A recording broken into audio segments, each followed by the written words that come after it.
Dear students, आज हम आपको बायोलॉजी प्रैक्टिकल के बारे में बताएंगे। जैसे कि आपको जानकारी है कि बायोलॉजी साइंस का सब्जेक्ट है और ये चीज़ ऐसी कि बिना प्रैक्टिकल के उतनी अच्छी समझ में नहीं आती।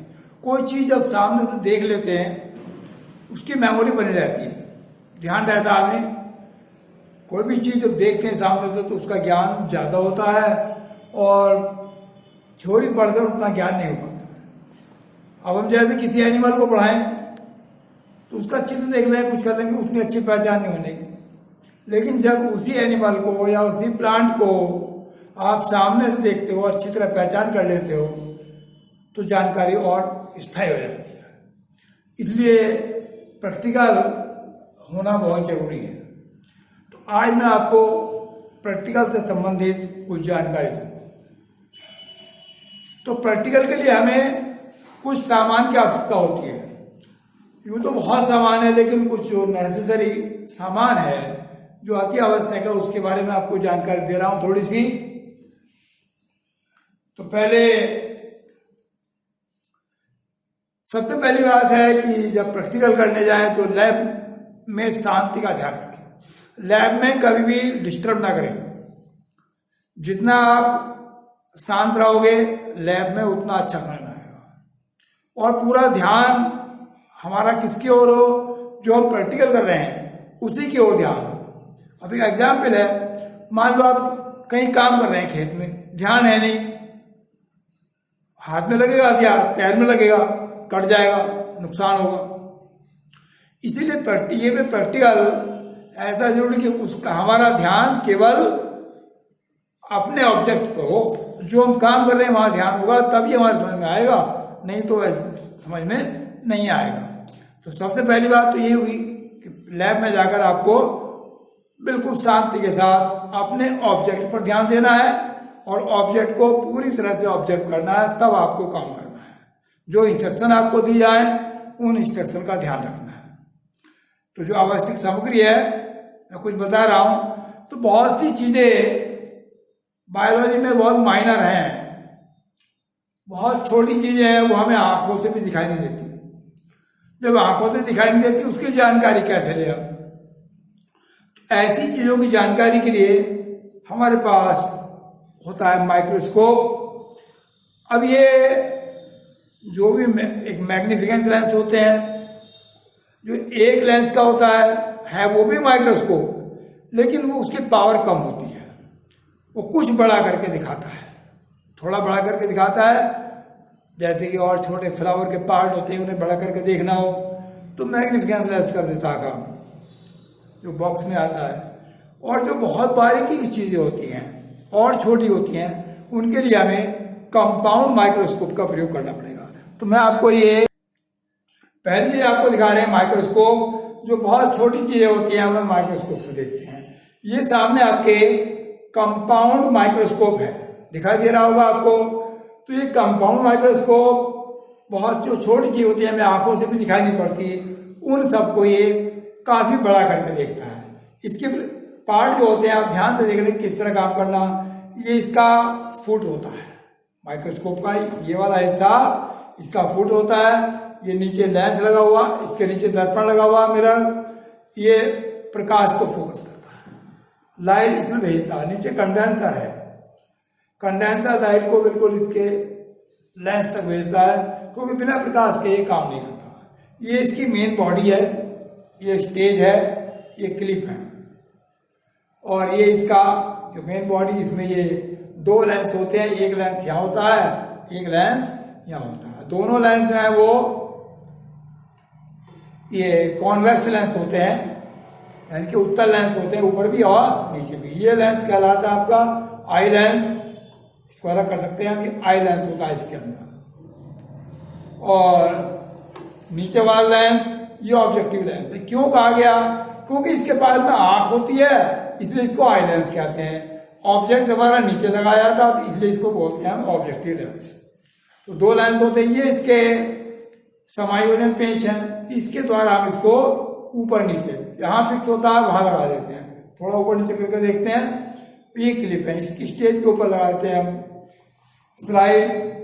तो ये हमारा क्या हुआ, माइक्रोस्कोप। इसके द्वारा हम छोटी चीज़ों को बहुत बड़ा करके देख सकते हैं। मैं आपको एक स्लाइड का नमूना दिखा रहा हूं। ये आपको जैसे देख रहे हैं आप, स्लाइड है। तो इस स्लाइड में जो अंदर ऑब्जेक्ट लगा हुआ है, आंखों से दिखाई नहीं दे रहा हमें, थोड़ा दिख रहा है, लेकिन जब इसी को हम इसमें लगा देंगे, माइक्रोस्कोप में लगा देंगे इसको, और माइक्रोस्कोप में लगाकर देखेंगे, दिखा नहीं, माइक्रोस्कोप में लगाकर जब इसको देखेंगे तो इसको माइक्रोस्कोप में लगाएंगे और इसको इधर से आंख से हम देखेंगे तो हमें इसका पूरा चित्र काफी बड़ा करके दिखाई देगा। जब आप प्रयोग करेंगे लैब में तब आपको सही पता चल जाएगा, इसका काफी बड़ा चित्र आपको दिखाई देगा जो भी ऑब्जेक्ट इसके अंदर लगा हुआ होगा। तो ये तो माइक्रोस्कोप है, ये स्लाइड है। अब मैं इसके बाद बताता हूँ कि आगे ये स्लाइड बनाई कैसे जाती है।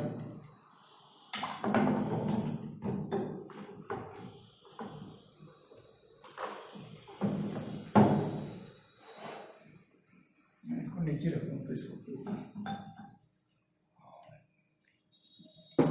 ये जो स्लाइड है ये कैसे बनती है, इनका बनाने का प्रोसेस। तो आपको स्लाइड अपने आप जब प्रैक्टिकल करते हैं, खुद भी बनाते हैं, अपने आप बना के देखते हैं हम स्लाइड, तभी तो इसका पता चलता है। आपको स्लाइड तो बनी बनाई आती है, लेकिन बहुत स्लाइड हमें बना के अपने आप अध्ययन करते हैं। अब ये स्लाइड का तरीका बता रहा हूं आपको। ये प्लेन स्लाइड है, इस पर कुछ नहीं है। अब जो भी हमें जिसकी स्लाइड बनानी है उस ऑब्जेक्ट के छोटे छोटे हिस्से काटते हैं। सामान बताऊँ आपको, इसके लिए सामान जरूरत है। ये आपका पैट्री डिश दिखाई दे रही है आपको, ये होती है पैट्री डिश, जिसमें ये ऑब्जेक्ट को रखते हैं और पानी में रखते हैं अपने ऑब्जेक्ट को। तो पानी में ऑब्जेक्ट रखेंगे जिससे वो गीला रहेगा, सूखेगा नहीं, और सेक्शन काट काट कर इसी में डाल देते हैं। ये होता है आपका वाच ग्लास। ये वाच ग्लास, इसमें सेक्शन को धोया जाता है और इसको स्टेन किया जाता है, इनके रंगा जाता है सेक्शन को। जब अलग अलग रंग के पार्ट दिखाई देते हैं तो हमें सेक्शन अच्छा लगता है। इस वाच ग्लास में ये काम होता है। अब इसके बाद ये स्टेन क्या क्या होते हैं मैं आपको बताऊं। ये इसके स्टेन है। पहले मटेरियल, इसके अंदर मटेरियल है, इसको निकाल लेते हैं और इसके हम छोटे छोटे सेक्शन काटेंगे। और सेक्शन काटने के लिए हम प्रयोग करते हैं किस चीज का, रेजर का। इसके लिए हम रेजर का उपयोग करते हैं।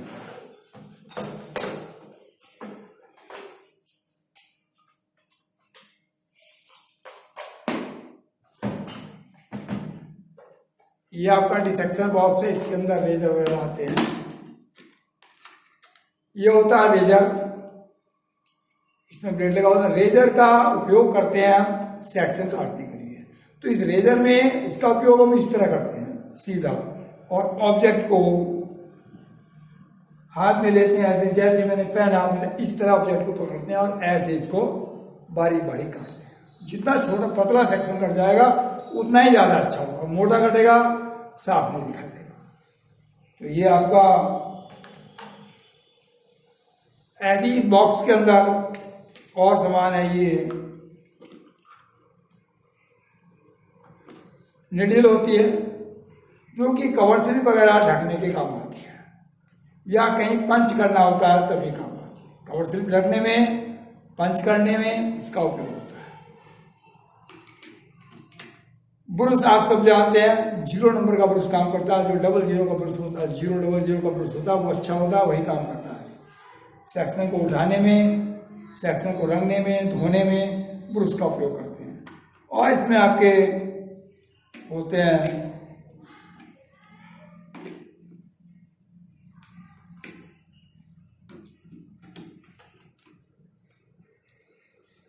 ये सूजा वगैरह होता है, कहीं काम आता है छेद वगैरह करने के लिए। ये होती है फोर्सेप। तो ये फोर्सेप जितनी बारीक नोक की होगी उतनी अच्छी होगी। चिमटी जानते हैं सब इसको, कि जितनी बारीक नोक की होती है उतनी अच्छी होती है। तो 00 की यदि हम इसको लेते हैं तो ये बहुत अच्छी होती है।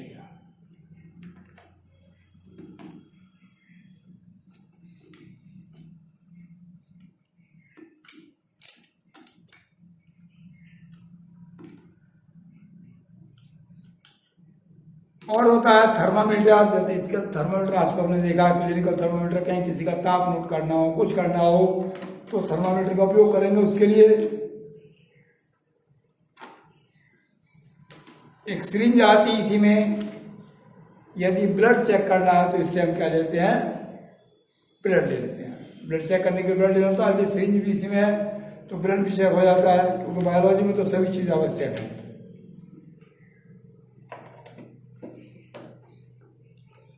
सेक्शन को काटने के बाद उसको क्या किया जाता है, स्टेन किया जाता है। तो स्टेन में हम, ये हमारे पास स्टेन है, तो ये बायोलॉजी में ज़्यादातर वैसे तो होते हैं, लेकिन आजकल अब जूलॉजी के डिसेक्शन तो इस समय सरकार का प्रतिबंध है, डिसेक्शन नहीं कराए जाते, केवल सेक्शन कटिंग होता है। और सेक्शन कटिंग में आपके एक तो ये काम आता है, इसका नाम है सैफ्रेनिन, जो स्कर्म काइमा सेल्स को कलर करता है और ये रेड कलर देता है। इसकी एक बूंद डालते हैं डाइल्यूट करके, वो इसको रंग दे दी। मुश्किल से आधी मिनट के लिए सेक्स डालते हैं सेक्शन को उसमें। ये फास्ट ग्रीन है, फास्ट ग्रीन का भी उपयोग होता है। ऐसे ही मेथिलीन ब्लू होता है, क्रिस्टल वायलेट होता है, कई तरह के स्टेन प्रयोग किए जाते हैं। और स्टेन प्राय ये स्टेन बोतल में भरते हैं ताकि इनको निकालने में सुविधा हो। ड्रॉपर खोलते हैं कॉर्क और ड्रॉपर से इसकी 1-2 ड्रॉप, ये ड्रॉपर है, ड्रॉपर से इसमें से केवल 1 बूंद डाली जाती है, ज़्यादा डालेंगे नहीं तो फिर कलर डाल जाएगा। फिर क्या था, उसको वॉश कर लेते हैं। वॉश करने में कई बार पानी से धोते हैं। कई बार पानी से धोने के बाद यदि फिर भी ज़्यादा साफ ना हो तो हम डिस्टिल वाटर का उपयोग करते हैं। डिस्टिल वाटर उसको अच्छी तरह से साफ कर देता है। और कहीं कोई चीज़ उबालनी हो, बॉयल करनी हो, तो उसके लिए हम टेस्ट ट्यूब का उपयोग करेंगे, बर्नर का उपयोग करेंगे। और टेस्ट ट्यूब पकड़ने का तरीका बताऊँ मैं आपको। टेस्ट ट्यूब को प्राय इस होल्डर से इस तरह पकड़ते हैं। कभी भी टेस्ट ट्यूब को वो टेस्ट करना है तो हमें तो इसको कभी नाक के सामने, जिस मुंह हो तो मुंह के विपरीत सब इसको पदार्थ भरेंगे और इसको तिरछा करके थोड़ा गर्म करेंगे, हल्का सा तिरछा करेंगे और इसको गर्म करेंगे बर्नर पर। और अपने मुंह से, अपने मुंह के सामने या किसी दूसरे के मुंह के सामने इसको नहीं लाते, नहीं तो कोई गैस बनेगी, किसी के ऊपर आ जाए, या पदार्थ छिटक कर किसी के ऊपर जा गिरे तो उसमें नुकसान, चोट लग सकती है। तो इस तरह से इसका उपयोग किया जाता है, ऐसे पकड़ते हैं। कभी भी इसको नंगे हाथों से हमें नहीं पकड़ना चाहिए, गर्म हो जाएगी, हाथ जलेंगे।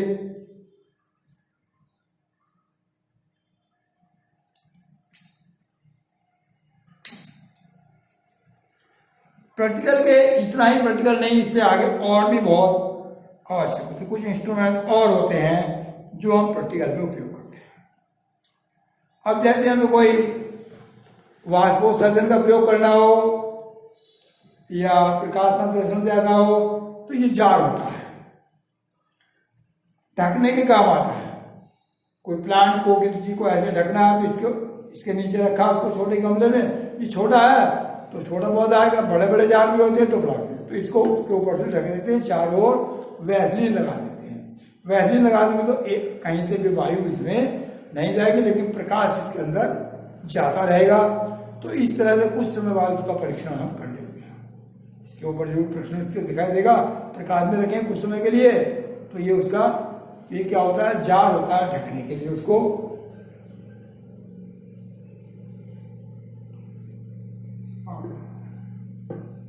हम और कलेक्शन करते हैं, कुछ चीज़ें ऐसी होती है स्थूल रूप से हमको तैयार करते हैं। जैसे कि सीड्स कलेक्शन है, सीड्स का और चीज़ छोटी छोटी शीशियों में या बोतलों में उनको दिखलाने के लिए इकट्ठा करके रख लेते हैं, ताकि वो समय पर आने पर दिखाया जा सके। उसके सैंपल, उसका लेबल कर देते हैं, ऊपर से भरा इसके अंदर और उसके ऊपर उसका लेबल लगा दिया। लेबल में उसका नाम होता है, जो जिस चीज़ का जो भी बीज है उसका नाम लिखेंगे ऊपर, और नाम के साथ उसका बॉटनिकल नाम भी लिखेंगे, और जिसके द्वारा उसको इकट्ठा किया गया है उसका नाम भी लिखते हैं। तो ये हमेशा मेमोरी में है। इस तरह का बहुत कलेक्शन करते हैं जितना भी हो सकता है। अब ये स्लाइड में बनाने में आपको टेम्परेरी तौर पर हम इनका प्रयोग करते हैं। टेम्परेरी स्लाइड बनानी है तो यहाँ पर हम इसमें ग्लिसरीन वगैरह का उपयोग करते हैं। ग्लिसरीन होती है, उसका उपयोग करते हैं। ये फेलिंग सॉल्यूशन है, क्योंकि टेस्ट करते हैं तो हमें फेलिंग सॉल्यूशन की भी आवश्यकता होती है। फेलिंग सॉल्यूशन दो होते हैं, ए और बी। दोनों फेलिंग सॉल्यूशन उपयोग किए जाते हैं, जैसे शुगर वगैरह टेस्ट है उसमें प्रयोग करते हैं। और इस तरह से ग्लिसरीन होता है, तो ग्लिसरीन पहले हम उसको ग्लिसरीन में माउंट करते हैं।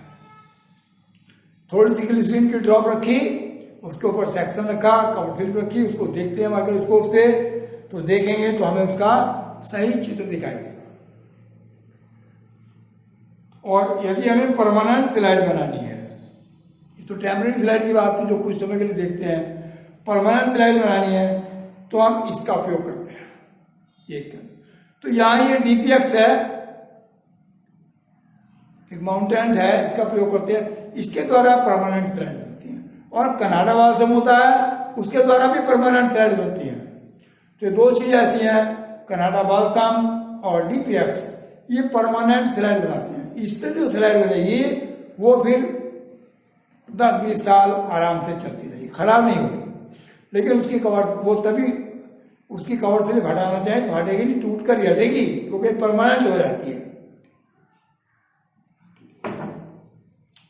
इसके अलावा और चीजें, बहुत सी चीज उपयोग करते हैं प्रैक्टिकल में, अनेक उपयोग करते हैं। जैसे कि हमें कुछ स्पेसिमेन रखते हैं, क्योंकि बहुत सी चीजों का अध्ययन स्पेसिमेन के द्वारा किया जाता है। तो हमारे स्पेसिमेन में ये दोनों तरह के स्पेसिमेन होते हैं, प्लांट्स के भी होते हैं और एनिमल्स के भी स्पेसिमेन होते हैं। ये एक एनिमल का स्पेसिमेन है, जार के अंदर एनिमल बंद है, तो एनिमल को बेहोश करके या मृत करके उसमें जार में बंद कर दिया जाता है, और इसमें हम भर देते हैं जिससे सुरक्षित रहे, गले ना। इसमें फार्मलिन भर देते हैं, क्योंकि फार्मलिन में रखा हुआ जो भी स्पेसिमेन होगा वो कम से कम 10-20 साल तक सड़ेगा नहीं, और जो का जो उसकी सूरत नहीं बदलेगी, जैसा है वैसे रखा जाएगा। तो स्थूल चित्र, ये हमारे चित्र की वजह पूरा एनिमल या पूरा प्लांट हम इसके अंदर रख सकते हैं, कभी भी दिखा सकते हैं, ताकि उसका हमें अध्ययन करने में सुविधा रहे। तो स्पेसिमेन दोनों तरह के हो सकते हैं, एनिमल के भी हो सकते हैं और प्लांट के भी हो सकते हैं। कुछ प्लांट्स के को रखा जाता है हर्बेरियम में। हर्बेरियम में सुरक्षित करके रखा जाता है। हर्बेरियम में ये होता है कि प्लांट्स ब्रांच से लिया, उसका फ्लावर से लिया, और उसको एक कॉपी में, बड़ी सी हर्बेरियम फाइल होती है, उसमें उसको सुखाकर चिपका दिया जाता है। पिछले बार मैंने आपको ये दिखलाया था पहले हर्बेरियम फाइल, तो हर्बेरियम फाइल में इसको लगा देते हैं और टेप से चिपका देते हैं, और उसके नीचे उसका नाम, सामान्य नाम, बॉटनिकल नाम, कहाँ से एकत्र किया, किस तारीख में एकत्र किया, किसने एकत्र किया, ये ब्यौरा एक साइड में उसका वर्णन होता है। फैमिली उसकी क्या फैमिली है, क्या जीनस है, ये सब उसका लिखा होता है, ताकि समय पड़ने पर उसको अध्ययन किया जा सके। तो स्पेसिमेन का ये रहा, ये फाइल रही। और इसके लिए जैसे मान लो हमें कीटों का अध्ययन करना है, तो कीटों के अध्ययन के लिए हम ये करते हैं कि कीटों को मारकर डिब्बों में बंद किया जाता है। डिब्बे में कीट को लगाया, उसमें पिन कर दिया जाता है, कीट वहीं लगा रहता है, क्योंकि छोटी चीज होती है, डिब्बों में पिन कर देते हैं कीट को। तो इतना सब कुछ तो नहीं है, लेकिन ये सब कुछ प्रैक्टिकल में जरूरी है। इससे भी बढ़कर यदि हम देखें तो हमें जूलॉजिकल गार्डन, बॉटनिकल गार्डन, ये भी प्रैक्टिकल में हमारे बहुत महत्वपूर्ण है, हमारे लिए बहुत सहायक है प्रैक्टिकल के लिए। जूलॉजिकल गार्डन या बॉटनिकल गार्डन, वहाँ जाकर हम प्रत्यक्ष से बहुत सारी चीज़ों को देख सकते हैं, चाहे वो जूलॉजी की चीज़ हो या बॉटनी की चीज़। हमारे देश में कई जगह गार्डन है और विश्व में भी है। चिड़ियाघर जाते हैं, बहुत से एनिमल मिलते हैं, नए नए एनिमलों की जानकारी मिलती है। कुछ बॉटनिकल गार्डन, उनमें तरह तरह के प्लांट होते हैं, उन पर प्लेट लगी होती है, तो उन प्लेटों से हम उनका नाम पढ़ लेते हैं, उनका फोटो ले लेते हैं और उनकी सारी जानकारी अपने पास नोट कर लेते हैं। तो ये इस तरह से हम, और जो बड़े एनिमल हैं यदि उनका कुछ जानकारी रखनी है तो उनकी जो बड़े एनिमलों की खाल मिल जाती है, उसमें भूसा या पुआल भरकर उनको बंद कर दिया जाता है, वही रुक जाता है, तो वो भी रख देते हैं लैब वगैरह में। म्यूजियम होते हैं, म्यूजियम में बहुत सारी चीज़ें मिलती हैं। तो इसका प्रैक्टिकल का एक विस्तृत क्षेत्र है, यही नहीं कि वो हम सारा सामान यहाँ पर जुटा सकें, जितना हो सका है वो जुटा पाए हैं और भी प्रयास करेंगे सामान, लेकिन आपको बहुत ध्यानपूर्वक बिना प्रैक्टिकल के कोई काम ना करें। जय हिंद। अब आगे अगले वीडियो मिलेंगे आपको। अब आज मैंने सामान की जानकारी दे दी है, अगले नंबर पर आपको हम 2-4 प्रैक्टिकल करके दिखाएंगे।